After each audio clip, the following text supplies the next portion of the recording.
इशिता जैसे ही फाइल देखती है तो इशिता के होश ही उड़ जाते हैं, क्योंकि बच्ची का उसमें नाम रमन भल्ला हुआ होता है। वो रमन की तरफ देखती है। रमन भी हैरान हो जाते हैं कि फाइल में ये सब क्या है। तभी वहां पर नर्स कहती है कि आपने ही तो बताया था जब मैं रात में आपसे पूछने के लिए आई थी। बंदू को रमन पे बहुत ज़्यादा गुस्सा करती है। रमन को पहले तो याद नहीं आता, मगर नर्स के कहने पर उसे याद आता है कि नर्स पूछने तो आई थी जब वो रात में बात कर रहा था कि मैं। तभी वो अपने सिर पर हाथ मारता और कहता है कि मैंने तो अपना नाम बताया था, मुझे लगा कि कागज़ पर मुझे अपना नाम लिखवाना है। तभी वहाँ पर बंदू कहती है, मेरी प्यारी सी बच्चे का नाम रमन भल्ला कर दिया। कैसा लगेगा रमन भल्ला अय्यर? और बहुत ज़्यादा, मेरे बच्चे से तो कोई फ्रेंडशिप भी नहीं करेगा, ना ही कोई अपना फ्रेंड बनाएगा। नर्स, आपको सोच समझ के काम करना चाहिए था। नर्स कहती है कि तुम्हें क्या करूं, मैं तो पूछने के लिए आई थी। अब ये नहीं बदल सकता। अगर आपको बदलवाना है तो कोर्ट के चक्कर काटे, तभी वहाँ पर कुछ हो सकता है, नहीं तो कुछ भी नहीं, क्योंकि बर्थ सर्टिफिकेट एक बार ही बनता है। वहाँ से नर्स ये कहकर चली जाती है। बंदू कहती है कि क्या अब मेरी बच्ची इस नाम के सहारे रहेगी, इस नाम के साथ अपनी ज़िंदगी बिताएगी? रमन भल्ला कोई ऐसा नाम होता है क्या मेरी बच्ची का? तभी बाला कहता है कि क्या मैं कोर्ट कचहरी का ये जगह काटता रहूँगा? बंदू कहती है कि तो क्या मेरे बच्चे का नाम यही रहेगा? तो वहाँ पर रमन कहता है कि तुम चिंता मत करो, सब कुछ ठीक हो जाएगा। तभी तीनों सेल्फी लेते हैं और फिर वहाँ से निकलने की तैयारी करते हैं। तभी बंदू सब लोग देखते हैं कि जो इशिता की सास है बिल्कुल अय्यर तरीके से तैयार हुई होती है।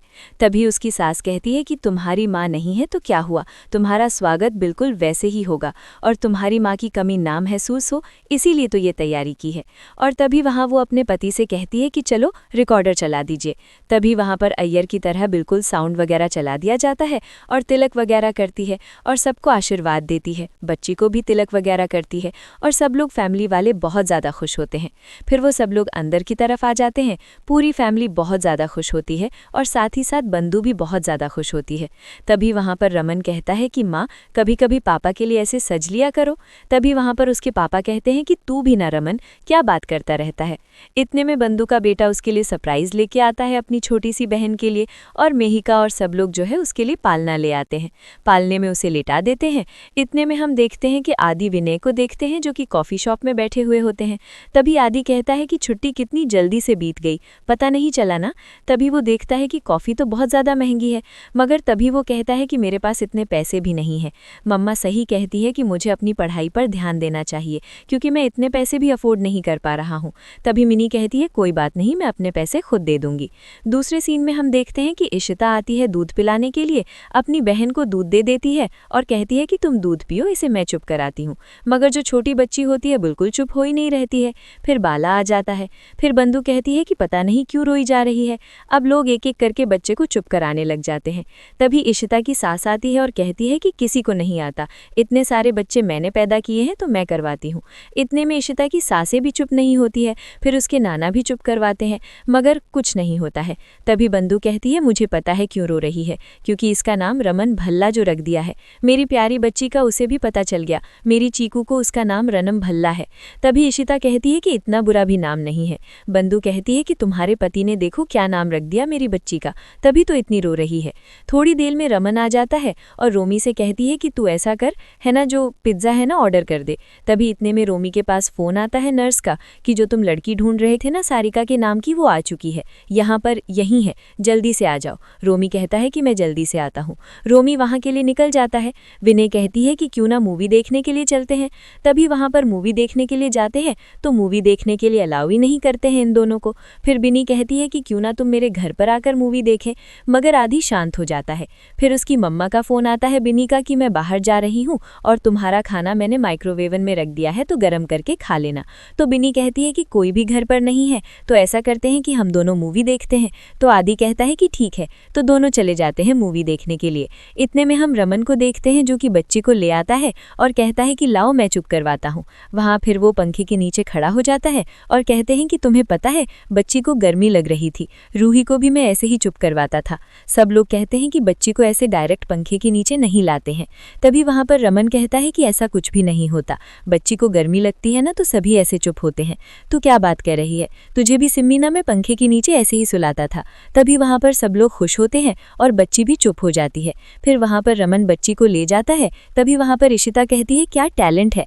तभी उसकी माँ कहती है कि बेटा किसका है। फिर उसके ससुर कहते हैं कि दामाद किसका। इतने में रोमी आ जाता है हॉस्पिटल और कहता है कि सारिका कहाँ है। फिर नर्स कहती है कि वो तो कब की चली गई। इतने में वहाँ पर हम देखते हैं कि जो अभिषेक होता है वो भी सारिका को ढूंढते हुए आता है।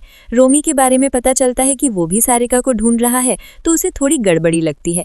अभिषेक रोमी के पास जाता है और कहता है कि क्या हुआ, तुम किसी को ढूंढ रहे हो। तो रोमी कहता है कि नहीं नहीं, मैं किसे ढूंढूंगा, मैं तो बस यहाँ पर आया था कि वो मेरा फ्रेंड था, यहाँ था, उसने मुझे बुलाया था। तो इतने में एक आदमी सारिका का फोटो ले आता है जो कि रोमी देख लेता है तो उसे पता चल जाता है कि ये अभिषेक भी सारिका को ढूंढ रहा है। रोमी डरकर बहाना लगाकर वहां से निकल जाता है। अभिषेक सोचता है कि आखिरकार ये क्यों ढूंढ रहा है सारिका को, इसका रिश्ता क्या है, पता लगाना पड़ेगा। इतने में हम देखते हैं कि बिनी और आदि मूवी देखने के लिए तैयार होते हैं तो मूवी को वो टीवी में लगा देते हैं और पर्दा ढक देते हैं। इतने में मूवी शुरू ही होने वाली होती है तो बिनी के पापा आ जाते हैं। बिनी के पापा जैसे ही आते हैं तो दोनों घबरा जाते हैं। तो आदि कहता है अंकल आप। तभी उसके पापा कहते हैं कि तू यहाँ पर क्या कर रहा है, मैंने कितनी बार कहा बिनी तुम इस लड़के से मत मिलो, मगर तुम मानती कब हो। मगर अब तो तुम्हारी शिकायत करनी पड़ेगी, रमन भल्ला से ही कहना पड़ेगा कि इसके बेटे को ना ढंग सिखाओ कि मेरी बेटी के साथ मत घूमे। मगर उसका बेटा मानता ही नहीं है। इतने में रमन को देखते हैं जो कि काम करते करते सो जाता है, बच्चा भी उसके पास होता है। इतने में इशिता उसके पास आती है और लैपटॉप को रख देती है रमन के पास से। रमन और बच्चे को इस तरीके से देखकर उसे बहुत ज़्यादा अच्छा लगता है कि रमन कितनी अच्छी तरीके से बच्चे को सुला रहे हैं, कितना क्यूट सा मोमेंट है। क्यों ना फोटो खींच लेती हूँ, रूही के पास भेजती हूँ। तो इशिता जो होती है फोटो को खींचने लग जाती है और बच्चे का भी रमन का भी। थोड़ी देर में रूही के पास कॉल करती है, कहती है कि कितनी अच्छी लग रहे हैं ना पापा और छोटी सी परी, मुझे पता है तुम्हें बहुत ज़्यादा याद आ रही है ना, तो ऐसा करो कि रूही बेटा तुम जल्दी से आ जाओ। तो कहती है कि हाँ इशी मम्मा मैं जल्दी से आ जाऊंगी।